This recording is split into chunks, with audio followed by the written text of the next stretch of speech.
apresentar, então, né? Sou Aira, hoje sou gerente corporativa da BP. Fico com a fitotecnia, experimentação e qualidade. Queria agradecer ao Alexandre pelo convite. Para mim é sempre uma honra poder estar aqui. Fico muito feliz quando os eventos são técnicos, que agregam muito para a gente. Então, é um tema que faz muito sentido para nós. Obrigada. Vou falar um pouquinho do manejo geral de pragas da BP. E aí o tempo é curto, eu tentei ser concisa e vou trazer alguns pontos que eu entendo que sejam relevantes aqui, né? Antes de começar, vou trazer um overview aí da BP, né? Então, a gente nasceu em outubro ali de 24, então, para ter um cronológico, anteriormente éramos Bung, éramos em 8 unidades, tivemos a joint venture com a BP assumiu 50% ali das unidades, adquirimos mais 3 unidades, e em 2014 a BP adquiriu 100% aí das unidades, então hoje falamos em 11 unidades totais. Nós estamos divididos em clusters, então hoje a gente tem ali as unidades regionalizadas, né? Os clusters, eles dizem respeito à localização. O cluster centro, ele engloba ali as unidades de Itapajipe, Tuiutaba, Santa Juliana e Frutal. Cluster norte, que fica ali mais ao norte, de fato, as 2 usinas de Goiás, Tropical e Tumbiara, e a unidade de Pedro Afonso. Cluster sul, traz as usinas de São Paulo, Oroeste, Guariroba, Moema e Monte Verde, que está localizada aí no Mato Grosso do Sul. Nossa capacidade de moagem hoje, a gente fala em 32 milhões de toneladas. A gente tem uma capacidade produtiva de 1,7 milhões de toneladas de açúcar, assim como metros cúbicos de etanol, 1,4 milhões de gigawatts de energia. A gente está falando aí de uma empregabilidade de 9.500 profissionais com parceiros incluídos, 1.800 fornecedores estão diretamente ligados a nós, e hoje a gente faz uma gestão de aproximadamente 450 mil hectares, falando de áreas próprias e fornecedores. Então, vou trazer aqui um pouquinho da distribuição das pragas, e vou fazer um parênteses. Esses dias o Ceni estava lá na usina com a gente e apresentou para a gente uma inteligência artificial, a Manus. E essa foto, a Elizabeth também aprendeu certinho, a gente gerou na inteligência, é um Dilophoderus, é o macho dele, e a gente acaba se adaptando ali ao uso das inteligências artificiais. Mas vou começar passando um pouquinho por broca, falar um pouquinho de cigarrinha, vou focar um pouco mais nos fenóforos, migdolos, pão de galinha e broca gigante. Então, trazendo um pouco ali de localização, vou começar pela broca. Qual o racional que eu trouxe aqui na apresentação, né? Vou trazer alguns resultados de ensaios nossos. Então, para contextualizar, hoje a experimentação é bastante forte dentro da BP. Hoje a Catarina que está à frente da experimentação.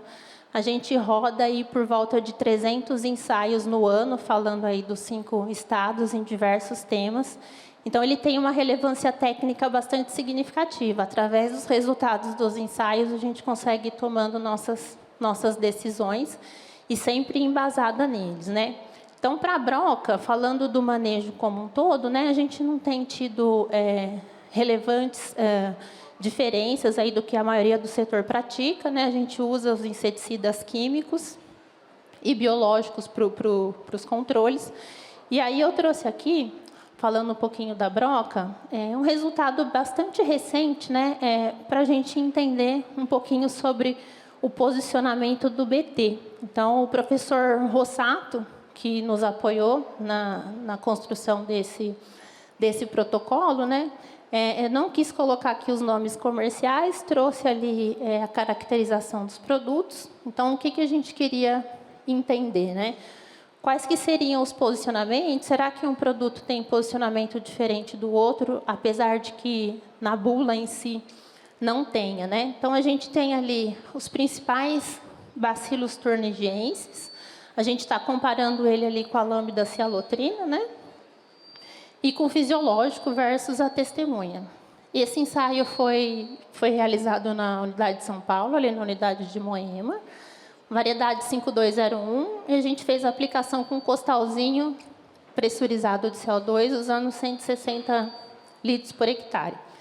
Para a gente garantir a infestação padrão e uniforme ali para todos os tratamentos, o professor Rossato entendeu que seria viável a gente fazer a inoculação dos ovos. Então, é um trabalho com delineamento experimental. A gente fez a inoculação ali das posturas, como estou trazendo ali na foto, né? Então, a gente garantiu que cada parcela tivesse ali 320 ovos, né? Para que a gente conseguisse avaliar de forma igualitária ali todos os tratamentos. E o que a gente tem aqui de eficiência de controle, né? Vou tentar aqui ser clara aqui na informação do resultado.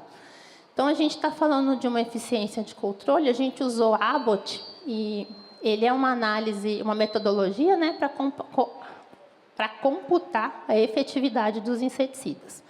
Então, vejam que lá na última linha, a gente tem a população de pragas totais, né? Então, indivíduos por hectare. Então, a gente começa ali com 1.667, e vocês notem que a gente tem 2 picos populacionais. Então, a gente tem ali aos 14 dias, por volta de 5.800 indivíduos, e aos 28 dias a gente tem ali 6.600 indivíduos, e depois dos 60 dias a gente teve um veranico, e as intensidades de infestação dos tratamentos foram muito próximos à testemunha, que já é um residual maior do que a gente espera ali para os biológicos. Quando a gente vai avaliar os resultados, então acompanhe ali comigo, né? Quando a gente olha a eficiência ali aos 7 dias, a gente entende ali que o terceiro tratamento foi 100% eficiente no controle comparado à testemunha, e a diamida, né? A diamida teve o comportamento que a gente espera que ela tenha, né? Teve um controle eficiente ali até os 60 dias.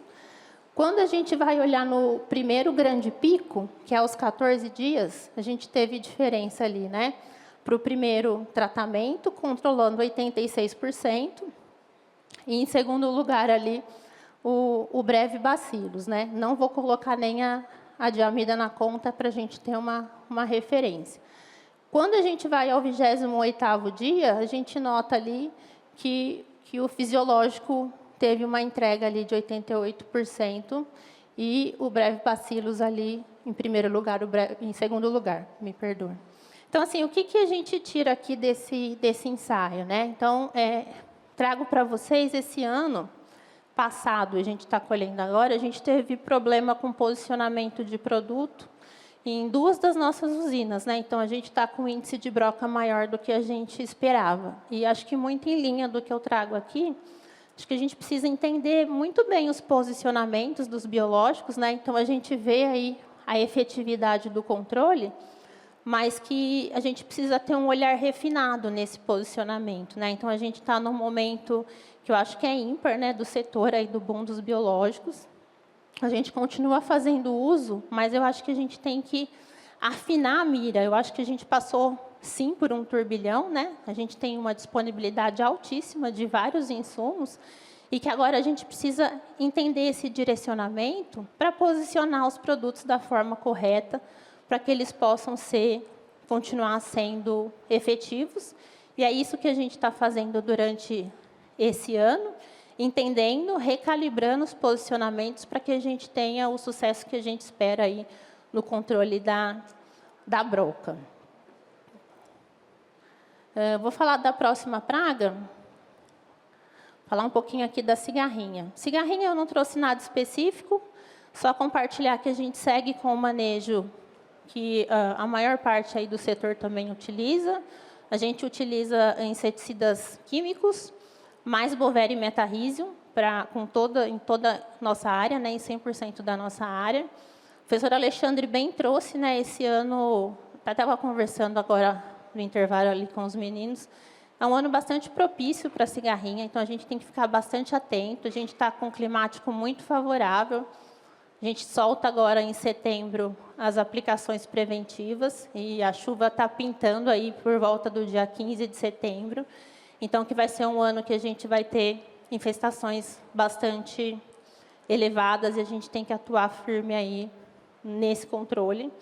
Eu também tenho a percepção que é uma praga que a gente deve, sim, dar a devida atenção, não que a gente não dê, mas que é um resultado mascarado. Eu tenho dúvidas, por exemplo, do quanto o impacto da murcha também não está ligado à cigarrinha ali como porta de entrada, e outros cascateamentos ali que são importantes. Então, a cigarrinha, talvez ela seja o ator principal de desencadear outros problemas aí subsequentes.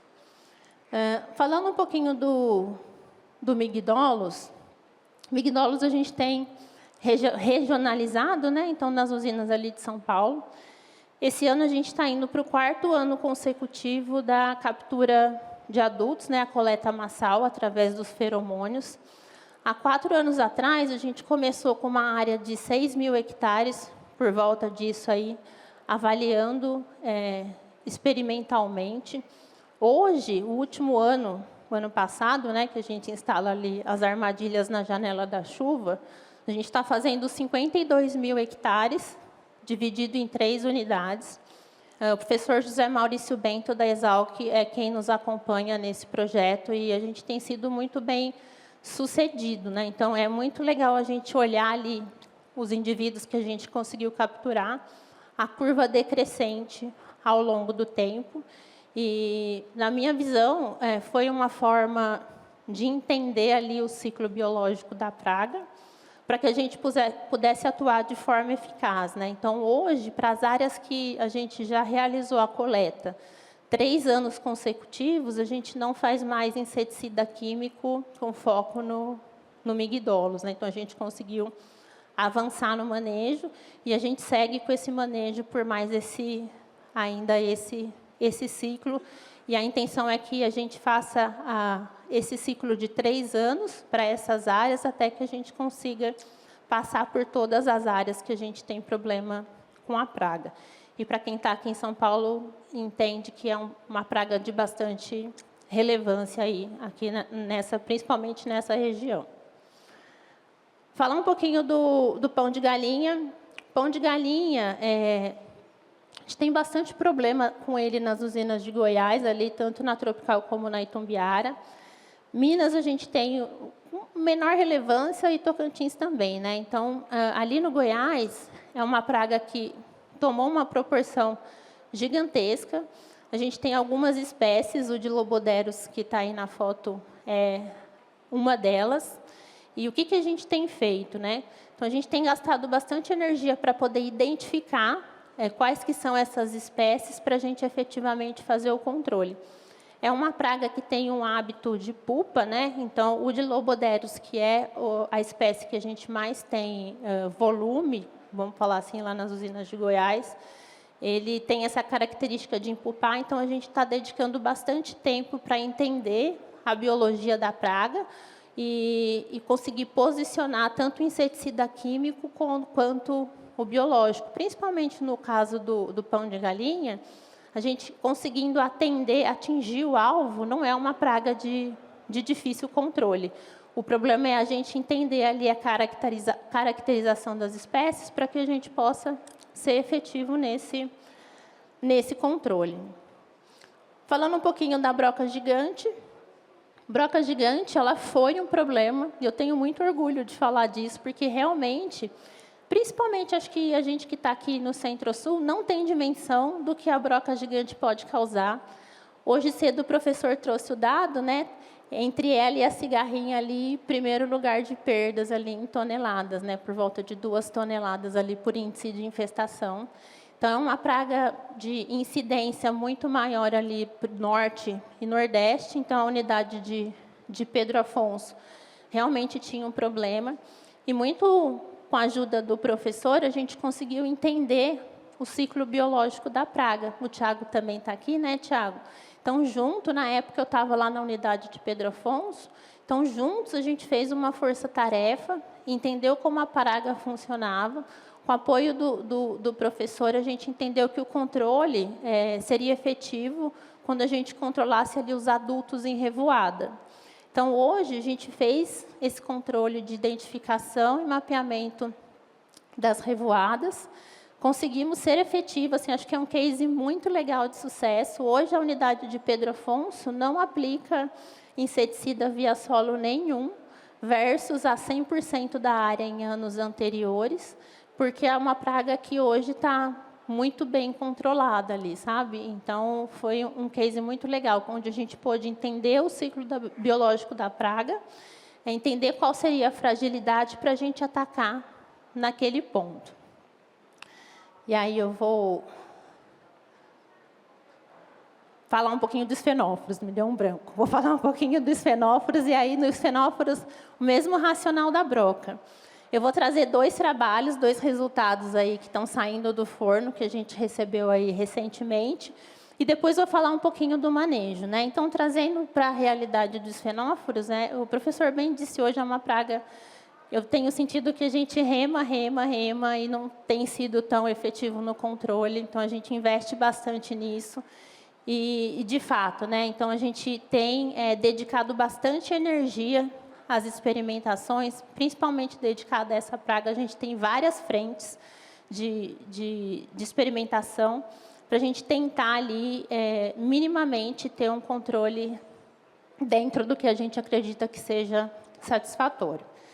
Então, estou trazendo aqui, ó, a gente fez um trabalho na unidade lá de Santa Juliana com diferentes combinações de inseticida, né? Então, a gente leva todos os trabalhos a caráter científico, fizemos com aplicação de vinhaça localizada, 50-94, a gente tinha 10 tratamentos.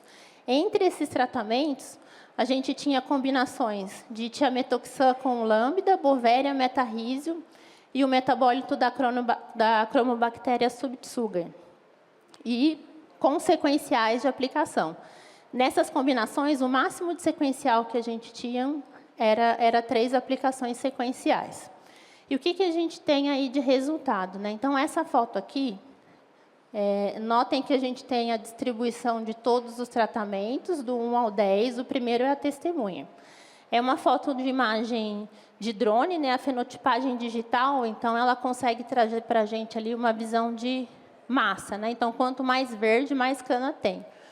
Primeira informação importante, né? Aos 70 dias, dá a dimensão para a gente optou, sim, por escolher uma área que a gente tinha uma infestação bastante elevada, então fica nítido que para todos os tratamentos ali, o cenário partiu praticamente do mesmo nível.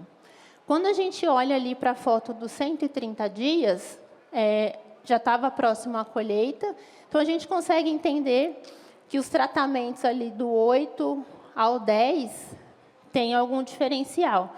E eu gosto bastante da fenotipagem, principalmente falando de fenóforos, porque é uma praga de difícil monitoramento. Então, o adulto está lá, você levantou. Tem o toco atacado que você não sabe se é desse ano, do ano passado, de qual geração ele é. E aí, quando você vai lá na colheita, o cenário muda, você não está no mesmo ciclo ali do adulto, você não consegue ter efetividade naquele monitoramento. Quando a gente fala de imagem, então, qualquer pessoa consegue entender que a gente teve uma evolução dos tratamentos ali que a gente está trazendo em questão. Aí eu trago aqui o resultado de TCH final. Como que a gente fez, né? A gente tem um caminhão-balança. Então, 100% dos tratamentos, eles foram colhidos. Então, a gente está falando aqui do peso efetivo dos tratamentos. Então, fica nítido ali, né, que a gente realmente tem uma diferença, olhando ali, principalmente da testemunha, para os tratamentos que a gente tem um destaque no verde, né? Então, qual que é o posicionamento hoje da BP, né? Então, através desse trabalho, a gente escalou um pequenininho volume para a gente ir conhecendo e entendendo o produto, né?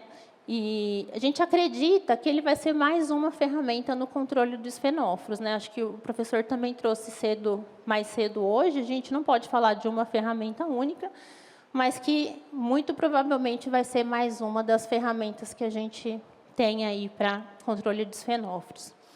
Vou trazer mais um trabalho, que é o segundo deles, né? A gente falando aí dos nematóides entomopatogênicos. Esse foi conduzido ali na unidade de Monte Verde, lá no MS. A gente tem uma infestação bastante significativa lá no MS, a gente tem presença na usina toda e algumas áreas com índice bastante elevado, por isso a gente optou por colocar lá. A gente fez essa aplicação via corte de soqueira, numa 9002, a gente fez só 2 tratamentos, comparando com o NEPS e com a testemunha.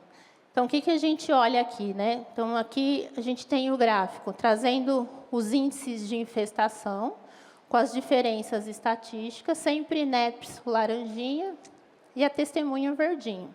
E a gente está falando num range de avaliação de 0 a 180 dias. Então, notem aqui, ó, a gente parte praticamente ali de uma mesma infestação, e aí, 15 dias, a gente tem diferença ali significativa de controle do NEPS para a testemunha. E vou abrir um parênteses aqui, esse trabalho ele já tem um pouco mais de 1 ano. Na unidade de Goiás, esse ano, a gente fez a aplicação do nematóide para o controle de pão de galinha, e realmente foi surpreendente, inclusive, porque eu não esperava que tivesse um resultado tão imediato e tão rápido. Então, com 15 dias, a gente voltou lá. O mesmo cenário que foi para os fenóforos aconteceu para o pão de galinha, então, um controle bastante agressivo. E ele se repete ali aos 30 dias, né? Então, a população onde a gente aplicou o NEPS com diferença estatística ali para a testemunha. E aí, dos 60 dias em diante, apesar de ter ainda a diferença, mas a gente não tem mais uma significância estatística, né? No meu entendimento, sem dúvida nenhuma, é uma ferramenta agressiva. O que eu trago aqui dos NEPs, né? A gente ainda não tem segurança para o posicionamento no período seco, então a gente está entendendo o produto, né, para que a gente possa fazer o posicionamento. Tem mais uma informação aqui. Da mesma forma que eu trouxe a tabelinha lá para a broca, estou trazendo aqui a eficiência de controle, a gente calculou o sistema do Abbott, para a gente entender qual é a eficiência. Então, a gente tem, do lado esquerdo, ali o índice de infestação, e do lado direito, aqui, a eficiência de controle. Então, a gente vai acompanhando no mesmo racional, do 0 até os 180 dias, infestação de NEPs e testemunha. A linha é a eficiência de controle. Então, notem que a gente está falando ali aos 30 dias de uma eficiência de controle de 95%. Eu ainda desconheço um produto que a gente consiga ter tal eficiência para esfenóforos, né? A gente sofre bastante, como eu disse, e eu entendo que vai ser, sem dúvida, uma ferramenta. A gente vai escalar ela agora, né? Vou falar um pouquinho do manejo e vou falar como é que a gente está se posicionando diante dessas 2 outras ferramentas aí para o controle dos fenóforos. Então, dentro do preparo de solo, hoje a gente ainda utiliza o eliminador, a gente não tem ainda tanta segurança, né, para não posicionar o eliminador. E pós-eliminador, no preparo, a gente faz uma aplicação química, inseticida químico, mais Bovéria e metarrísio, focando naqueles adultos remanescentes que estejam ali na área. A gente preza pela rotação de cultura. Até estou levando a informação ali que o professor passou, né, que talvez não seja tão efetivo, mas é o manejo que a gente tem praticado, pensando nesse vazio sanitário aí para a gente tentar reduzir um pouquinho a infestação de esfenóforos. No plantio convencional, a gente usa inseticida químico, direcionado ali para os esfenóforos, mais a Bovéria e metarrísio, também vai no suco de plantio, nada muito fora do que o mercado tem feito. E essa proposta, a partir do Tratos Planta, é a proposta que a gente está implementando. E aí, para ficar claro, ela não vai ser implementada para todas as unidades, a gente vai fazer algumas áreas testes, aí quando eu falo teste, por volta de 2.000 hectares, para vocês terem dimensão, para a gente poder escalar e entender operacionalmente qual vai ser o resultado efetivo disso. Então, a gente está se propondo a fazer uma aplicação de NEPs ali na cana-planta com Bovéria e metarrísio, e quando eu digo cana-planta, eu estou falando do quebra-lombo. Então, no plantio, a gente vem com suco convencional com químico. No quebra-lombo, a gente vai colocar ali uma aplicação direcionada. No trato soca, então, aqui a gente tem uma diferença ali de janela de aplicação. Então, na primeira janela, onde a gente tem ali a umidade, né? Via viaça localizada, a gente posiciona o inseticida químico, né, Psabovéria, o metarrísio, mais o kit biológico que já vai convencionalmente ali via cave.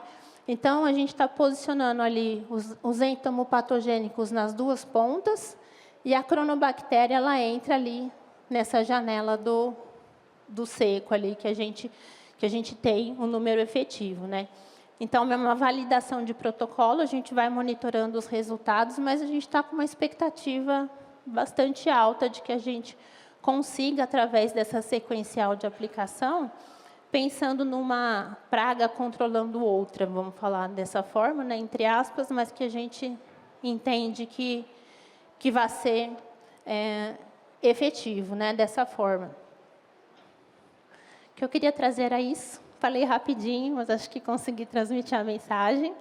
Queria agradecer mais uma vez e contem comigo se caso precisem de alguma informação. Obrigada.